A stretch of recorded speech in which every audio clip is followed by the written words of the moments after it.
E aí, vamos lá então para a nossa aula de história?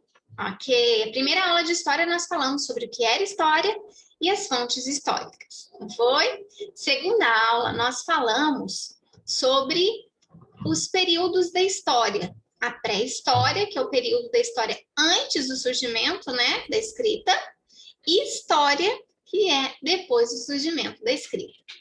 Falamos sobre os períodos paleolítico, né, neolítico e a idade dos metais. Hoje nós vamos parar um pouquinho do final, né, vamos dizer assim, no neolítico, para que a gente possa estar falando sobre a formação da aldeia, né? Porque quando eles começam, né, eles descobrem, eles desenvolvem a agricultura e a domesticação dos animais, eles não precisam mais ficar saindo, né, em busca de alimento. Eles não precisam mais ser nômades, né? Eles podem se fixar num ponto. Eles se tornam nesse ponto, nessa época, sedentários, né? Vão construir as casas, vão se organizando, vão fazendo com que cada um possa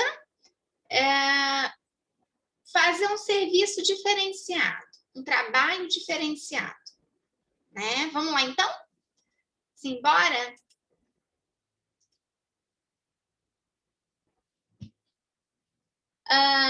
Da formação da aldeia à cidade. Então, vamos lá, tchau, você vai lendo e explicando.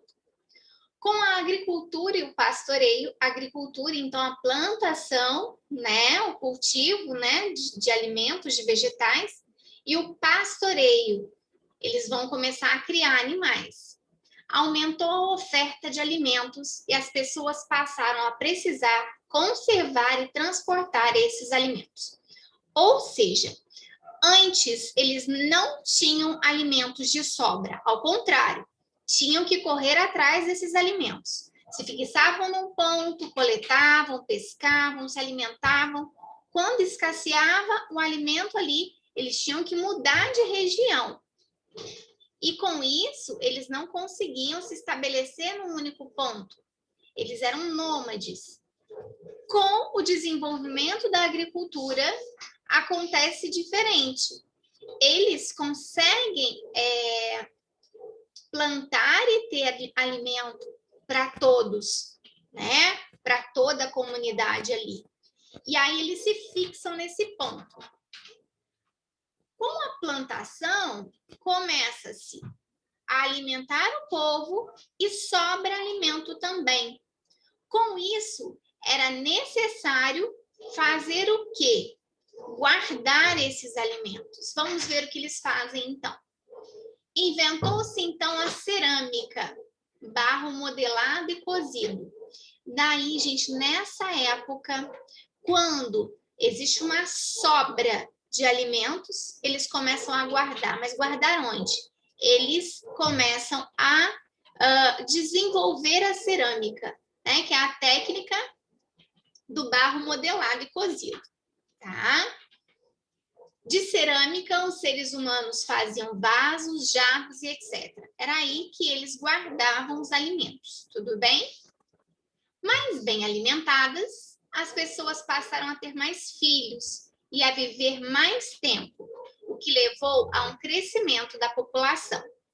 Claro, antes, como eles tinham que andar muito, como eles não tinham muito tempo, não viviam muito, ficavam muito doentes, né, e o tempo todo perigo, eles viviam menos. Por que viviam menos? Por conta de tudo isso, né, de todo desse contexto do qual eles viviam. Quando as pessoas começam a ficar mais alimentadas, elas começam a ter mais saúde, a ter mais filhos e a viver mais tempo. Com isso, o número de pessoas, né, naquela aldeia vai aumentando. Com o aumento da população e a invenção de instrumentos como o arado puxado por bois e de técnicas para irrigar o solo, que eram técnicas, coisas que eles vinham desenvolvendo, né? Algumas aldeias passaram a produzir mais alimentos do que consumiam. Com a sobra de alimentos, parte dos habitantes das aldeias deixou de trabalhar na agricultura e passou a fazer outras atividades. A gente começa a ver aqui a divisão do trabalho. Antes, todo mundo tinha que buscar alimentação. Não sobrava tempo para mais nada. Eles tinham que se alimentar. Né? Acabou o alimento aqui, vamos mudar para lá. Agora não. Agora eles produzem o alimento, eles estão criando técnicas para que a produção seja maior e com a sobra de alimentos, várias pessoas, antes todo mundo trabalhava ali em função da busca de alimentos, agora não. Agora eles podem começar a dividir. Uns trabalham, né, com a agricultura, outros com a domesticação dos animais, outros vão trabalhar na construção de casas, e assim vai desenvolvendo. Assim surge a divisão do trabalho, certo? Ocorreu assim uma crescente divisão do trabalho. Uns construíam casas, outros faziam tecidos, outros produziam vasos e panelas de cerâmica. E havia ainda os que caçavam e pescavam, e aqueles que cuidavam da segurança do grupo. Então, começou agora a dividir as tarefas, tá? A necessidade de outras coisas e a divisão das tarefas. As pessoas passaram, então, a trocar aquilo que faziam por aquilo de que precisavam, né? A segurança, aquele que protegia a aldeia, ele precisava comer, ele precisava também dos tecidos. Então, ele trocava, né, a força dele, o trabalho dele, por aqueles objetos. Vai surgir aí o comércio. Olha lá. Trocavam trigo por azeite, vaso de cerâmica por machado, tecido por enxada e etc. Nascia assim o comércio, né? A compra e venda, né, a troca de mercadorias. Pouco a pouco, essas trocas deixaram de ser feitas pelos próprios produtores, né? Por exemplo, eu produzia muito milho, então eu trocava o milho, troco da minha segurança, em troca do arroz, o outro tinha. E aí, o que aconteceu? Chegou uma hora que surgiu uma pessoa lá, né, que trocava várias coisas ao mesmo tempo, né? Então, ele trocou, por exemplo, o trigo pela segurança, né? Pela proteção. Foi lá e trocou o trigo que ele tinha por animais. Aí todo mundo ficou sabendo que ele tinha de tudo. Então as pessoas já iam direto naquela pessoa para fazer a troca. E não com o dono das galinhas fazer a troca, né? Pelas galinhas. Então o que aconteceu? Surgiu aí o comerciante. Ele tinha de tudo e ele trocava, fazia negócio com as pessoas. Tudo bem? Então, olha que importante. Gente, por isso que a gente fala da revolução agrícola. Com a agricultura houve uma mudança, uma transformação social muito grande, né? Bom, com o aumento da divisão do trabalho e do comércio, algumas aldeias prosperaram. A população cresceu, criando a necessidade de se obter mais terras para plantar e criar animais. Certo, então? Com isso, as aldeias passaram, então, a disputar as terras. Então, o que aconteceu? Muita gente, né? E eles precisavam o quê? De muito alimento, precisavam plantar, e se tinha muita gente, tinha que plantar bastante, precisava de terras.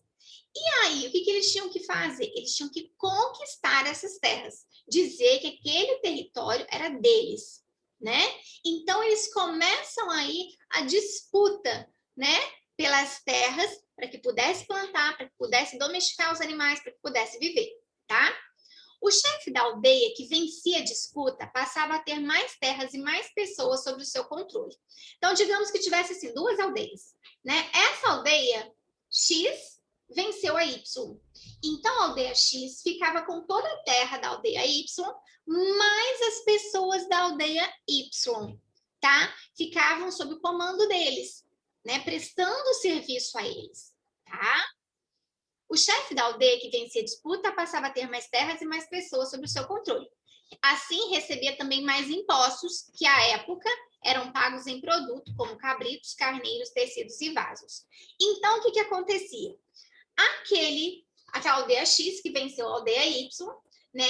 Fazia com que aquele povo que tinha perdido a disputa fossem, vamos dizer assim, seus, digamos assim, seus escravos, né?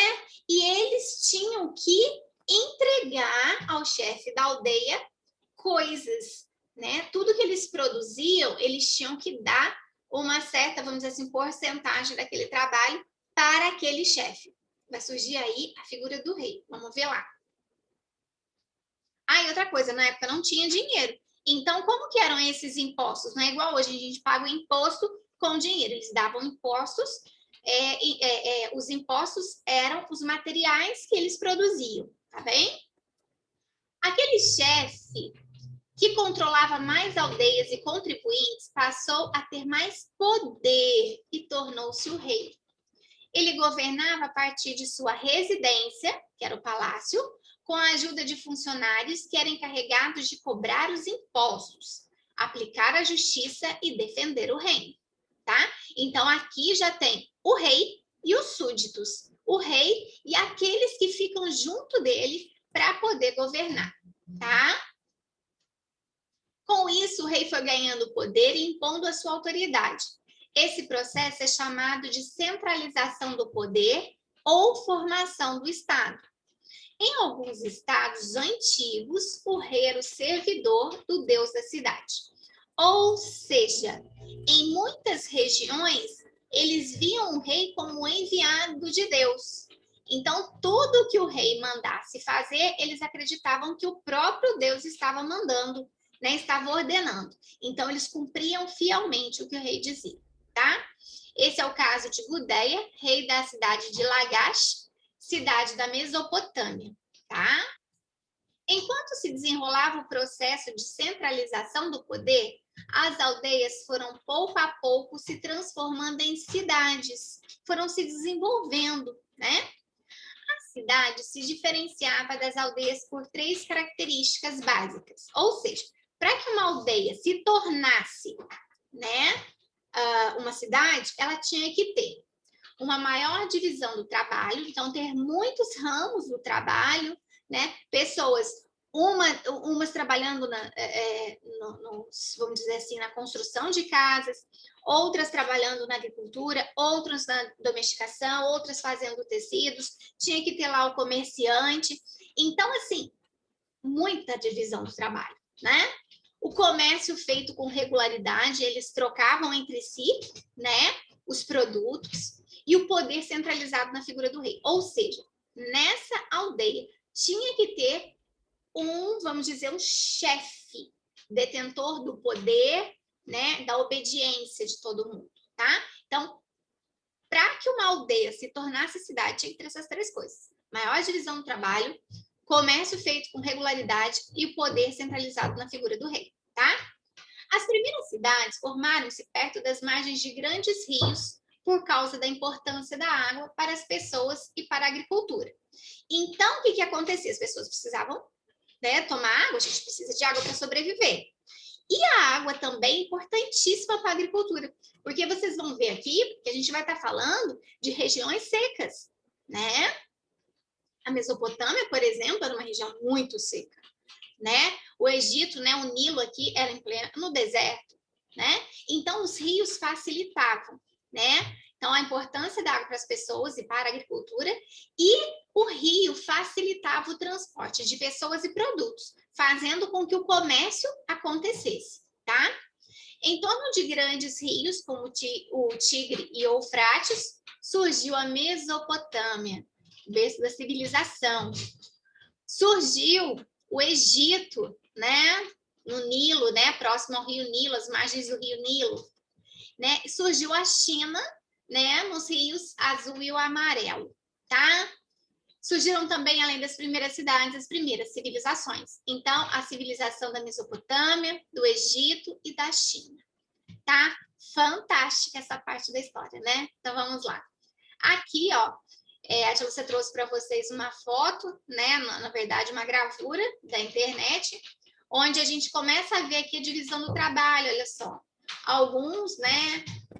A gente vê ele aqui com a lança, a gente não sabe se ele ir em busca de alimento da caça, né? Ou se ele está mesmo protegendo a aldeia. Vemos aqui as casas construídas, né? Os homens aqui, ó, construindo casas, outros cuidando ali, né? A gente não consegue definir direitinho, mas parece aqui um tecido, alguma coisa do tipo.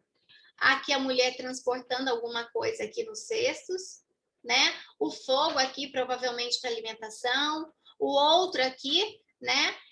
Vamos dizer assim, fazendo os registros, a pedra, né? Então a gente consegue ver aqui a divisão do comércio, né?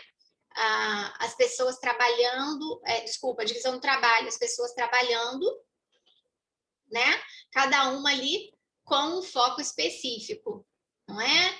Então, e é provável que essa aldeia, né, tivesse um chefe, né? E depois se transformasse, né? Que a gente vê aqui, se transformasse numa cidade. Olha bem essa cidade aqui. Nós vamos ver mais para frente que aqui as cidades eram tão juntinhas, que eles entravam na casa pelo telhado. Olha as escadinhas aqui. Tá vendo? Então, a gente consegue perceber, olha a diferença da aldeia para a cidade. Tá vendo? Então, assim, é bem legal, é bem fantástico mesmo, né? Essa parte, tá certo? Bom, pessoal, eu espero que vocês tenham gostado, né, da aula de hoje. Qualquer dúvida pode chamar, qualquer dúvida tô aqui, tá bom? Super beijo para vocês, fiquem com Deus e até amanhã, se Deus quiser.